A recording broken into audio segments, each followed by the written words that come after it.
ಸಂಕ್ಷಿಪ್ತ ಕನ್ನಡ ವಾಲ್ಮೀಕಿ ರಾಮಾಯಣ. ಕಿಷ್ಕಿಂಧಾಕಾಂಡ. ತಾರೆಯ ದುಃಖವನ್ನು ಕೇಳುವವರೇ ಇರಲಿಲ್ಲ. ಮಂತ್ರಿ ನೀಲನು ವಾಲಿಯ ಎದೆಗೆ ನೆಟ್ಟಿದ್ದ ರಾಮಬಾಣವನ್ನು ಕಿತ್ತು ತೆಗೆದನು. ತಾರೆಯ ಅಪ್ಪಣೆಯಂತೆ ಅಂಗದನು ತಂದೆಯ ಶರೀರಕ್ಕೆ ಅಭಿವಾದನ ಮಾಡಿದನು. ಸುಗ್ರೀವನು ಕಣ್ಣೀರುಗರೆಯುತ್ತಾ ರಾಮನ ಬಳಿಗೆ ಹೋಗಿ, ರಾಮ, ನೀನು ನಿನ್ನ ಮಾತನ್ನು ಉಳಿಸಿಕೊಂಡೆ, ವಾಲಿಯನ್ನು ಕೊಂದು ಹಾಕಿದೆ. ಆದರೆ ಅಣ್ಣನ ಸಾವು, ಅತ್ತಿಗೆಯ ನೋವು, ಅಂಗದನ ಅಸಹಾಯಕ ಮುಖಭಾವ ಎಲ್ಲವನ್ನೂ ನೋಡಿದ ನನಗೆ ಈಗ ಈವರೆಗೂ ಆಶಿಸುತ್ತಿದ್ದ ರಾಜ್ಯದ ಮೇಲೆ ಆಸಕ್ತಿಯೇ ಇಲ್ಲವಾಗಿದೆ. ಕೋಪದಿಂದಲೂ ದುಷ್ಟತನದಿಂದಲೂ ನಾನು ವಾಲಿಯ ಸಾವನ್ನು ಬಯಸಿದೆ. ನನಗೆ ಈಗ ಪಶ್ಚಾತ್ತಾಪವಾಗಿದೆ. ನಾನು ಋಷ್ಯಮುಖದಲ್ಲಿಯೇ ಇರುತ್ತೇನೆ. ನನಗೆ ಶಾಂತಿ ಸಿಕ್ಕುವುದು ಅಲ್ಲಿಯೇ. ನಡೆದ ಎಷ್ಟೋ ಯುದ್ಧಗಳಲ್ಲಿ ವಾಲಿ ಅನಾಯಾಸವಾಗಿ ನನ್ನನ್ನು ಕೊಲ್ಲಬಹುದಾಗಿತ್ತು. ಆದರೆ ಅವನು, ನಿನ್ನನ್ನು ಕೊಲ್ಲುವುದಕ್ಕೆ ನನಗೆ ಮನಸ್ಸು ಬರುವುದಿಲ್ಲ, ನನ್ನ ಕಣ್ಣಿಗೆ ಬೀಳದಂತೆ ಎಲ್ಲಿಯಾದರೂ ಹೊರಟು ಹೋಗು ಎಂದು ಬಿಟ್ಟು ಬಿಡುತ್ತಿದ್ದ. ಅದು ಅವನ ಪ್ರೀತಿ ಎಂದು ನನಗೆ ಅರ್ಥವೇ ಆಗಲಿಲ್ಲ. ರಾಜ್ಯ ಲೋಭದಿಂದ ನಾನು ಅವನ ಸಾವನ್ನು ಬಯಸಬಾರದಾಗಿತ್ತು. ನಾನು ಮಹಾಪಾಪಿ. ರಾಜ್ಯವಾಳಲು ನನಗೆ ಅರ್ಹತೆ ಇಲ್ಲ. ನನ್ನ ಅನುಯಾಯಿಗಳು ಸೀತೆಯನ್ನು ಹುಡುಕಿಕೊಡುತ್ತಾರೆ. ನಾನು ಕೊಟ್ಟ ಮಾತಿಗೆ ತಪ್ಪುವುದಿಲ್ಲ. ಆದರೆ ನಾನು ಬದುಕಿರಲು ಇಷ್ಟಪಡುವುದಿಲ್ಲ. ಅಗ್ನಿ ಪ್ರವೇಶ ಮಾಡಿ ದೇಹವನ್ನು ತೊರೆಯುವೆ ಎಂದನು. ಸ್ವಭಾವತಃ ದಯಾಳುವಾದ ರಾಮನಿಗೆ ಸುಗ್ರೀವನ ಈ ಮನಸ್ಥಿತಿಯನ್ನು ನೋಡಿ ದುಃಖವಾಯಿತು. ವಾಲಿಯ ಶರೀರದ ಮೇಲೆ ಬಿದ್ದುಕೊಂಡಿದ್ದ ತಾರೆ ಮೇಲೆದ್ದು ರಾಮನ ಬಳಿಗೆ ಬಂದು, ರಾಮ, ನಿನ್ನ ಸುಸ್ವಭಾವದ ಬಗ್ಗೆ ನಾನು ಕೇಳಿರುವೆ. ನನ್ನ ಮೇಲೆ ದಯೆಯಿಟ್ಟು ನೀನು ವಾಲಿಯನ್ನು ಕೊಂದಿರುವ ಬಾಣದಿಂದಲೇ ನನ್ನನ್ನೂ ಕೊಲ್ಲಬೇಕು. ಆಗ ನಾನು ವಾಲಿಯನ್ನು ಹೋಗಿ ಸೇರುತ್ತೇನೆ. ಅವನು ಸುಖವಾಗಿರುತ್ತಾನೆ. ಹೆಂಡತಿಯ ವಿರಹವನ್ನು ಅನುಭವಿಸಿರುವ ನಿನಗೆ ನನ್ನ ಸಂಕಟ ಅರ್ಥವಾಗುತ್ತದೆ. ವಾಲಿಯಿಂದ ನನ್ನನ್ನು ಬೇರ್ಪಡಿಸಬೇಡ. ನಿನಗೆ ಸ್ತ್ರೀ ಹತ್ಯಾ ದೋಷ ಬರುವುದಿಲ್ಲವೆಂದು ನಾನು ಭರವಸೆ ಕೊಡುತ್ತೇನೆ. ದಯವಿಟ್ಟು ಇದೊಂದು ಉಪಕಾರವನ್ನು ಮಾಡು ಎಂದಳು. ಅವಳ ದುಃಖವನ್ನು ಕಂಡು ರಾಮನಿಗೂ ಸಂಕಟವಾಯಿತು. ಅವಳನ್ನು ಸಮಾಧಾನಪಡಿಸುತ್ತಾ ರಾಮನು, ವೀರಪತ್ನಿಯಾದ ನೀನು ಹೀಗೆ ದುಃಖಕ್ಕೆ ಬಲಿಯಾಗಬಾರದು. ಇಡೀ ಪ್ರಪಂಚವೇ ವಿಧಾತನ ಆಣತಿಯನ್ನು ಅನುಸರಿಸಿ ನಡೆಯುವುದು ಎಂದು ವೇದಗಳೇ ಹೇಳುವುವು. 3 ಲೋಕಗಳೂ ವಿಧಿಯನ್ನು ಅನುಸರಿಸುತ್ತಿರುವಾಗ ನೀನು ಮಾತ್ರ ಅದನ್ನು ವಿರೋಧಿಸಲಾಗುವುದೇ? ಯುವರಾಜನಾಗಲಿರುವ ಅಂಗದನನ್ನು ನೋಡಿ ನಿನ್ನ ದುಃಖವನ್ನು ಮರೆತು ಬಿಡು. ವೀರಪತಿಯನ್ನೂ ವೀರನಾದ ಮಗನನ್ನೂ ಪಡೆದಿರುವ ಹೆಂಗಸು ದುಃಖಭಾಜನಳಾಗುವುದೇ? ಈ ದುಃಖವನ್ನು ಬಿಟ್ಟುಬಿಡು ಎಂದನು. ನಂತರ ಅವರೆಲ್ಲರನ್ನೂ ಸಮಾಧಾನಪಡಿಸಿ ವಾಲಿಯ ಸಂಸ್ಕಾರಕ್ಕೆ ಅವರನ್ನು ಒಪ್ಪಿಸಿದನು.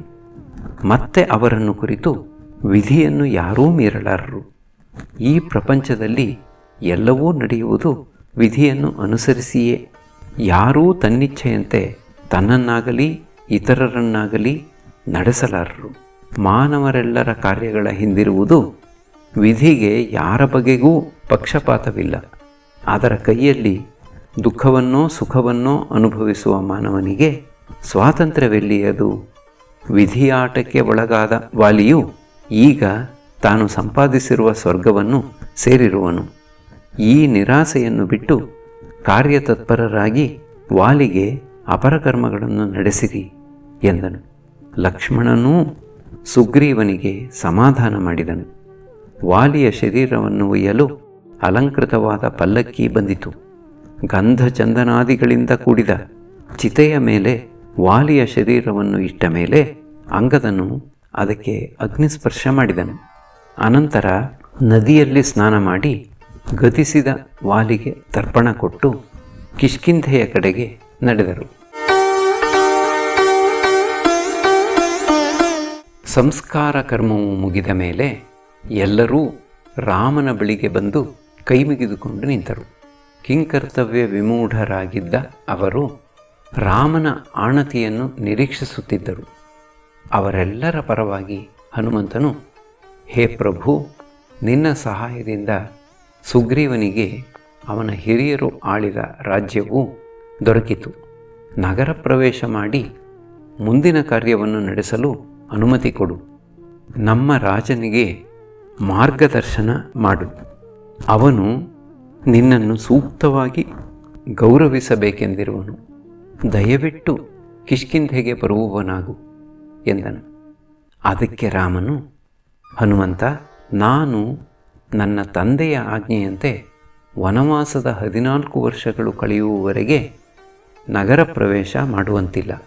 ನೀವೆಲ್ಲರೂ ಸುಗ್ರೀವನನ್ನು ಕರೆದುಕೊಂಡು ಹೋಗಿ ಪಟ್ಟಾಭಿಷೇಕ ಮಾಡಿರಿ ಎಂದನು. ಸುಗ್ರೀವನಿಗೂ ಸಹ, ಹೋಗಿ ರಾಜ್ಯಾಡಳಿತವನ್ನು ವಹಿಸಿಕೊ. ಈ ರಾಜಕುಮಾರನಿಗೆ ಯುವರಾಜ ಪಟ್ಟಾಭಿಷೇಕವನ್ನು ನಡೆಸು. ಅವನು ತನ್ನ ತಂದೆಯ ಕೀರ್ತಿಯನ್ನು ಹೆಚ್ಚಿಸುವನು ಎಂದನು. ಸ್ವಲ್ಪ ಹೊತ್ತು ಸುಮ್ಮನಿದ್ದ ರಾಮನು ಲಕ್ಷ್ಮಣನ ಕಡೆಗೆ ನೋಡಿ ನಂತರ ಸುಗ್ರೀವನಿಗೆ, ಸುಗ್ರೀವ, ಇದು ವರ್ಷಾಕಾಲದ ಮೊದಲ ತಿಂಗಳು, ಶ್ರಾವಣ ಮಾಸ. ಈ ಚಾತುರ್ಮಾಸ್ಯದಲ್ಲಿ ನಾನು ಲಕ್ಷ್ಮಣನೊಂದಿಗೆ ಈ ಪರ್ವತದ ಗುಹೆಯಲ್ಲಿ ಇರುತ್ತೇನೆ. ನೀನು ನಗರಕ್ಕೆ ಹೋಗು. ಕಾರ್ತೀಕ ಮಾಸ ಬಂದು ಮಳೆ ನಿಂತ ಮೇಲೆ ನೀನು ನಿನ್ನ ಪ್ರತಿಜ್ಞೆಯಂತೆ ಕಾರ್ಯೋನ್ಮುಖನಾಗು. ಈಗ ಕಿಷ್ಕಿಂಧೆಗೆ ಹೋಗಿ ರಾಜ್ಯವಾಳು ಎಂದನು. ಸುಗ್ರೀವನಿಗೆ ಕಿಷ್ಕಿಂಧೆಯಲ್ಲಿ ರಾಜ್ಯಾಭಿಷೇಕವಾಯಿತು. ಅದೇ ಮುಹೂರ್ತದಲ್ಲಿ ಅಂಗದನಿಗೆ ಯೌವರಾಜ್ಯಾಭಿಷೇಕವನ್ನೂ ನಡೆಸಿ ಸುಗ್ರೀವನು ಆತನನ್ನು ಪ್ರೀತಿಯಿಂದ ಆಲಿಂಗಿಸಿಕೊಂಡನು. ರಾಜನಾಗಿ ತನ್ನ ಪತ್ನಿ ರುಮೆಯೊಂದಿಗೆ ಸುಖದ ದಿನಗಳನ್ನು ಕಳೆದನು. ಸುಗ್ರೀವಾದಿಗಳನ್ನು ಕಿಷ್ಕಿಂಧೆಗೆ ಕಳುಹಿಸಿಕೊಟ್ಟ ಮೇಲೆ ರಾಮಲಕ್ಷ್ಮಣರು ಪ್ರಸ್ರವಣವೆಂಬ ಪರ್ವತಕ್ಕೆ ಹೋದರು. ಅಲ್ಲಿ ಅನುಕೂಲವಾಗಿದ್ದ ಒಂದು ಗುಹೆಯನ್ನು ನೋಡಿ ಅಲ್ಲಿ ಮಳೆಗಾಲ ಕಳೆಯುವವರೆಗೆ ವಾಸ ಮಾಡುವುದೆಂದು ನಿರ್ಧರಿಸಿದರು. ಆ ಗುಹೆಯು ಸುಂದರವಾದ ವೃಕ್ಷ ಸಮೂಹದಿಂದಲೂ ಅನೇಕ ಸುಪುಷ್ಪಿತ ಲತೆಗಳಿಂದಲೂ ಆವೃತವಾಗಿ ಸುಂದರವಾಗಿತ್ತು. ಎಲ್ಲೆಲ್ಲಿ ಕಣ್ಣು ಹಾಯಿಸಿದರೂ ಪ್ರಕೃತಿಯ ಸೌಂದರ್ಯವೇ ಸೌಂದರ್ಯ. ಅದನ್ನು ನೋಡುತ್ತಾ ರಾಮನು ತುಂಬ ಸಂತೋಷದಿಂದ ಮಳೆಗಾಲದ ದಿನಗಳನ್ನು ಕಳೆದನು. ಆದರೆ ಸೀತೆಯನ್ನು ಸ್ಮರಿಸಿಕೊಂಡು ಅವನಿಗೆ ನಿದ್ರೆ ಬರುತ್ತಿರಲಿಲ್ಲ. ಮನಸ್ಸಿಗೂ ಶಾಂತಿ ಇರಲಿಲ್ಲ. ಅಣ್ಣನ ದುಃಖವನ್ನು ಹೋಗಲಾಡಿಸಿ ಸಮಾಧಾನ ಮಾಡಲು ಲಕ್ಷ್ಮಣನು ಶಕ್ತಿ ಮೀರಿ ಶ್ರಮಿಸುತ್ತಿದ್ದನು. ಮಳೆ ಸುರಿದಷ್ಟೂ ಗುಹೆಯಿಂದ ಹೊರಕ್ಕೆ ಬರಲಾರದೆ ರಾಮನ ಅಳಲು ಇನ್ನಷ್ಟು ಹೆಚ್ಚುತ್ತಿತ್ತು. ಒಮ್ಮೆ ಚಂದ್ರೋದಯವಾಗಿ ಬೆಳದಿಂಗಳು ಪರ್ವತ ಶಿಖರವನ್ನು ಬೆಳಗುತ್ತಿತ್ತು. ರಾಮನು ಸೀತೆಯನ್ನು ಸ್ಮರಿಸಿಕೊಂಡು ಮೂರ್ಛಿತನಾದನು. ಲಕ್ಷ್ಮಣನು ಸಮಾಧಾನ ಮಾಡುತ್ತಾ, ಅಣ್ಣ, ನೀನು ಧೈರ್ಯ ತಂದುಕೊಳ್ಳಬೇಕು, ದುಃಖಪಡಬಾರದು. ಮನಸ್ಸಿನ ಸಮತೋಲವನ್ನು ಕಳೆದುಕೊಂಡವನ ಎಲ್ಲ ಕಾರ್ಯಗಳೂ ನಿಷ್ಫಲವಾಗುತ್ತವೆ ಎಂದು ನೀನೇ ಹೇಳುತ್ತಿದ್ದೆ. ಆ ರಾವಣನನ್ನು ಕೊಂದು ಸೀತೆಯನ್ನು ಪಡೆಯುವ ಶಕ್ತಿ ನಿನಗಿದೆ. ನಿರಾಶನಾಗಬೇಡ. ಈ ವಿಶ್ವವನ್ನೇ ನೀನು ಸೃಷ್ಟಿಸಲೂ ಬಲ್ಲೆ, ನಾಶ ಮಾಡಲೂ ಬಲ್ಲೆ ಎಂದ ಮೇಲೆ ಈ ಒಬ್ಬ ಶತ್ರುವಿಗಾಗಿ ಈ ಪರಿ ನೋಯುವುದೇ? ಮಳೆಗಾಲ ಕಳೆಯುತ್ತಾ ಬಂತು. ಇನ್ನೇನು ಶರತ್ಕಾಲ ಬರುತ್ತದೆ. ಆಮೇಲೆ ಸೀತೆಯನ್ನು ಹುಡುಕುವುದಾಗುತ್ತದೆ.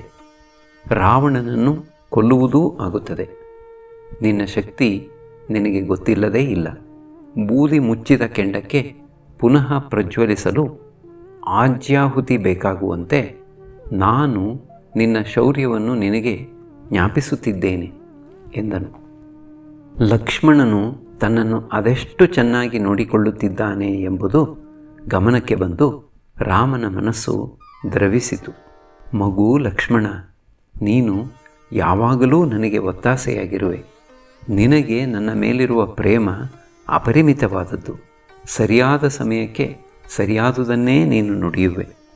ದುಃಖವು ನನ್ನನ್ನು ಅದೆಂತೂ ವಿದೀರ್ಣಗೊಳಿಸುತ್ತಿದೆ ಎಂಬುದು ನನಗೆ ಗೊತ್ತಾಗುತ್ತದೆ. ನಾನು ಅದನ್ನು ಬಿಡಲು ಯತ್ನಿಸುತ್ತೇನೆ.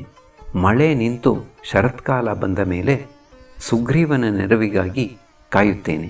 ಕಾಯುವುದು ಕಷ್ಟವಾದರೂ ಬೇರೆ ಇನ್ನೇನು ಮಾಡಲು ತಾನೇ ಸಾಧ್ಯ ಎಂದನು.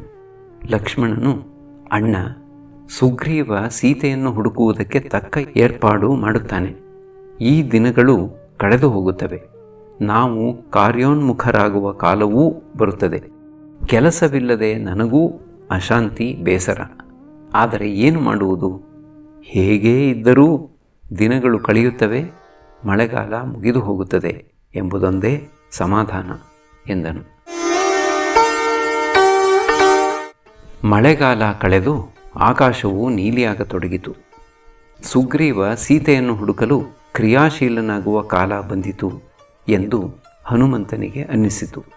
ಆದರೆ ಅನೇಕ ವರ್ಷಗಳು ದೇಶಭ್ರಷ್ಟನಾಗಿದ್ದ ಅವನು ಇದ್ದಕ್ಕಿದ್ದಂತೆ ಸುಖವನ್ನು ಕಂಡುದರಿಂದ ಅದರಲ್ಲೇ ಮುಳುಗಿ ಹೋಗಿ ರಾಮನ ಬಗ್ಗೆ ತನಗಿರುವ ಕರ್ತವ್ಯವನ್ನೇ ಮರೆತು ಬಿಟ್ಟಿರುವಂತೆ ತೋರಿತು. ಮಧುಪಾನ ಹಾಗೂ ಹೆಂಗೆಳೆಯರ ಸಹವಾಸದಲ್ಲಿ ಅವನು ಲೋಲನಾಗಿ ಬಿಟ್ಟಿದ್ದನು. ಧರ್ಮ ಸೂಕ್ಷ್ಮಗಳನ್ನು ಚೆನ್ನಾಗಿ ತಿಳಿದ ವಿವೇಕಿಯಾದ ಹನುಮಂತನು ರಾಜನನ್ನು ಈ ಮರೆವಿನಿಂದ ಎಚ್ಚರಿಸಬೇಕಾದ ಕಾಲವು ಬಂದು ಒದಗಿದೆ ಎಂದು ತಿಳಿದುಕೊಂಡನು. ಮಿಂಚಾಗಲಿ ಗುಡುಗು ಸಿಡಿಲುಗಳಾಗಲಿ ಇಲ್ಲದೆ ಆಕಾಶವು ಶುಭ್ರವಾಗಿತ್ತು. ಮಂದವಾದ ಬೆಳದಿಂಗಳು ರಾಜನ ಅರಮನೆಯ ಮೇಲೆ ಗಾಢವಾಗಿ ಶ್ವೇತಶುಭ್ರವಾಗಿ ಬೀಳತೊಡಗಿದ್ದರೂ ತನ್ನ ಪ್ರತಿಜ್ಞೆಯನ್ನು ನೆನಪಿಸಿಕೊಳ್ಳಬೇಕೆಂಬ ಯೋಚನೆಯೇ ರಾಜನಿಗೆ ಹೊಳೆತಿರಲಿಲ್ಲ. ಬಹುದಿನಗಳಿಂದ ಅಲಭ್ಯವಾಗಿದ್ದ ಸುಖ ವಿಶೇಷಗಳಲ್ಲಿ ಮುಳುಗಿಯೇ ಹಗಲು ರಾತ್ರಿಗಳನ್ನು ಕಳೆಯುತ್ತಿದ್ದ ಸುಗ್ರೀವ ತನ್ನನ್ನು ತಾನು ಮರೆತಿದ್ದ. ರಾಜ್ಯ ಸೂತ್ರಗಳನ್ನು ಮಂತ್ರಿಗಳ ಕೈಗೊಪ್ಪಿಸಿ ತನ್ನ ಮನೋರಥವು ಈಡೇರಿತು ಎಂದು ಧನ್ಯ ಭಾವದಿಂದ ಅಂತಃಪುರದಲ್ಲಿ ಕಳೆದೇ ಹೋಗಿದ್ದ. ಹನುಮಂತನು ಸುಗ್ರೀವನಿದ್ದಲ್ಲಿಗೆ ಹೋಗಿ ವಿವೇಕಯುತವಾದ ಮಾತುಗಳನ್ನು ಅನುನಯದ ಭಾಷೆಯಲ್ಲಿ ವಿನಯವನ್ನು ಬಿಡದೆ ಹೇಳಿದ. ಮಹಾರಾಜ, ನಿನಗೆ ರಾಜ್ಯವು ಕೈವಶವಾಯಿತು, ಕೀರ್ತಿಯು ಲಭಿಸಿತು, ಸಂಪತ್ತು ವರ್ಧಿಸಿತು. ಇನ್ನು ಉಳಿದಿರುವ ಮಿತ್ರ ಸಂಗ್ರಹ ಒಂದನ್ನು ನೀನು ಸಾಧಿಸಿಕೊಳ್ಳಬೇಕು. ಕಾಲವನ್ನು ಅರಿತು ಮಿತ್ರರೊಂದಿಗೆ ಸೇರಿ ಒಳ್ಳೆಯ ರೀತಿಯಿಂದ ವರ್ತಿಸಬೇಕು. ಹಾಗೆ ಮಾಡುವುದರಿಂದ ರಾಜ್ಯ, ಕೀರ್ತಿ, ಪ್ರತಾಪಗಳು ಬೆಳೆಯುತ್ತವೆ. ಭಂಡಾರ, ಸೈನ್ಯ, ಮಿತ್ರವರ್ಗ ಮತ್ತು ಪರಿಷ್ಕೃತ ಬುದ್ಧಿಶಕ್ತಿ ಇವು ಯಾರಲ್ಲಿ ಸಮವಾಗಿ ಹೊಂದಿಕೊಂಡಿರುವವೋ ಅವನು ಮಹಾರಾಜನಾಗಿ ಯಶಸ್ವಿಯಾಗುವನು. ಶೀಲವಂತನಾಗಿ ಸನ್ಮಾರ್ಗದಲ್ಲಿ ಸಾಗುತ್ತಿರುವ ನೀನು ನಿನ್ನ ಕಾರ್ಯಗಳನ್ನು ಬದಿಗೊತ್ತಿಯಾದರೂ ಮಿತ್ರರ ಕಾರ್ಯಗಳನ್ನು ನಡೆಸಿಕೊಡಬೇಕು. ಅವರ ಕೆಲಸಗಳನ್ನು ಯುಕ್ತ ಕಾಲದಲ್ಲಿ ಮಾಡಿಕೊಡದಿದ್ದರೆ ಅನಂತರ ಏನು ಮಾಡಿದರೂ ಪ್ರಯೋಜನವಾಗುವುದಿಲ್ಲ. ನೀನು ರಾಜನಾಗುವುದಕ್ಕೆ ಕಾರಣನಾದ ರಾಮನಿಗಾಗಿ ಈಗ ನೀನು ಸೀತೆಯ ಅನ್ವೇಷಣೆಯನ್ನು ಕೈಗೆತ್ತಿಕೊಳ್ಳಬೇಕು. ಮಿತ್ರನ ನಂಬಿಕೆಯನ್ನು ಕಳೆದುಕೊಳ್ಳುವುದು ಕೂಡದು. ನಾವು ಶ್ರೀರಾಮನಿಗೆ ಮಾತು ಕೊಟ್ಟಿರುವೆವು. ಈ ಬಗ್ಗೆ ನಾವು ಏನು ಮಾಡಿರುವೆವು ಎಂಬುದನ್ನು ತಿಳಿದುಕೊಳ್ಳುವ ಕುತೂಹಲ ಅವನಿಗಿದ್ದರೂ ನಿನಗೆ ನಿನ್ನ ಕರ್ತವ್ಯವನ್ನು ಜ್ಞಾಪಿಸದೇ ಇರುವುದಕ್ಕೆ ರಾಮನ ಉತ್ತಮ ಗುಣವೇ ಕಾರಣ. ಮಳೆಗಾಲದ 4 ತಿಂಗಳುಗಳು ಕಳೆದು ಹೋದವು.